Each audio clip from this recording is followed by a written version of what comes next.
التركيز الزيادة قوي قوي قوي. يعني أنا بحس أنا شخصيا كست يعني عديت ال40 فقط. بتبقى في حتة كده يعني مركزة قوي قوي قوي قوي مع الميزان. فساعات كتير انا شخصيا لما ببقى كل يوم اقف على الميزان، لا نزلت ربع، لا زدت ربع، لا نزلت كيلو، لا زدت كيلو، التركيز الزياده قوي ده بحس ان هو بيعمل ستريس زياده على جسمي. ف...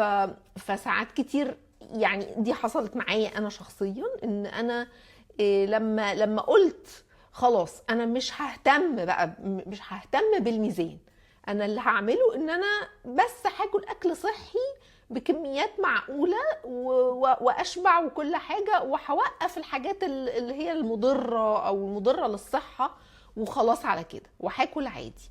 لما ابتديت اعمل كده وما ركزش قوي ان انا عايزه اخس كيلو، عايزه اخس 2، عايزه اخس 10، دي يعني وقت ما ابتديت ما ركزش، طبعا مش تاني يوم يعني، بس لما خلاص طلعت من دماغي حته الميزان والخسسان والزياده والحاجات دي، ابتديت بس ان انا اشتغل على صحتي، وقتها بس ابتديت فعلا اخس. ف فيعني اللي هو اتفاجئت ايه ده انا بقالي سنين بحاول ومش عارفه. ولما طلعت الموضوع من دماغي وابتديت اركز بس على الصحه، ابتديت ان انا الاسترس بتاع الضغط النفسي بتاع خسيت ما خسيتش كيلو مش كيلو ربع كده ده راح. ابتديت فعلا يعني الاقي فرق.